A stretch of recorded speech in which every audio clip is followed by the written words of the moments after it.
ધંધુકાના ઝોકફળીમાં પાણીજન્ય રોગથી સ્થાનિકોને હાલાકી પડી રહી છે। ગટરનું પાણી પીવાના પાણી સાથે ભળી જતા પાણીજન્ય રોગચાળો નીકળ્યો છે। 4 થી વધુ લોકો ઝાડા ઉલટીના રોગથી પીડાઈ રહ્યા છે।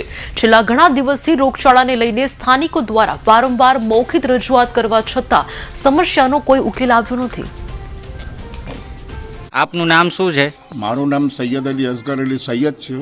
મારી ઉંમર 75 વર્ષની છે અને હું નિવૃત્ત કંડક્ટર છું। આ કયો એરિયો છે? આ તમારા જોગફળીનો એરિયો છે, મોટી જોગફળીનો। આપની સમસ્યા શું છે?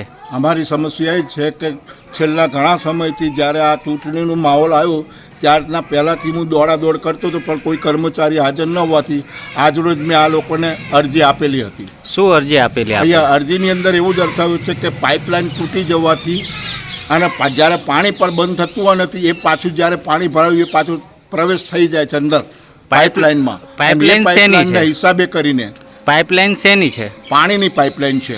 બરાબર। અને શેના કારણે બીમારી થઈ રહી છે? એ પાણીના હિસાબે કરીને બીમારી થતી હોય એવું અમને શંકા જાય છે। ઓકે, હાલ અત્યારે પાઇપલાઇન દૂર કરાવીને બીજી નખાવી દીધી। હાલ અત્યારે કેટલા લોકો બીમાર છે? અત્યારે મારા ઘરમાં 2 છે, મારી બેબીને મારા ઘરેથી છે। મારા મહેલામાં અમારે આલમ સાહેબ છે સૈયદ, એક અમારે મહેમૂદભાઈ છે એમના ઘરેથી છે, મારી ભાણી છે, મારા મોટા બેન છે, એ ધુમડાફળીમાં છે 2 જણા, એટલે મારા મહેલામાં 4 જણા છે। આપનું કેવું એવું છે કે આ પાણીની જે લાઈન છે એમાં દૂષિત પાણી જાય છે, ગંદુ પાણી જાય છે, એના કારણે ગંદુ પાણી ઉતરી જાય છે। બરાબર। બીમારીમાં કઈ કઈ પ્રકારની બીમારી છે? બીમારીની અંદર તો તમારે વોમિટ થાય, ઝાડા થાય છે, ઉપકા આવે છે, આ રીતનું છે પોઝિશન। આપનું નામ? મહેમૂદભાઈ અહેમદભાઈ મલિક। ક્યાં રહેવાનું આપે? અહીંયા જોગફળી, મોટી જોગફળી। શું સમસ્યા છે આપની? પાણી ખરાબ આવે છે અમારે લાઈનમાં, પાણીની લાઈનમાં। એટલે કયું પાણી ખરાબ આવે છે?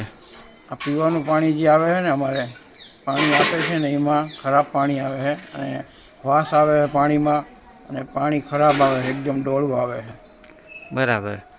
તો શું તકલીફ થાય છે એના કારણે? એના કારણે અમારા ઘરવાળાને ઝાડા વોમિટ થઈ ગઈ છે અને એવો પ્રોબ્લેમ થયો 2-4 દિવસથી। કેટલા દિવસથી આ સમસ્યા છે?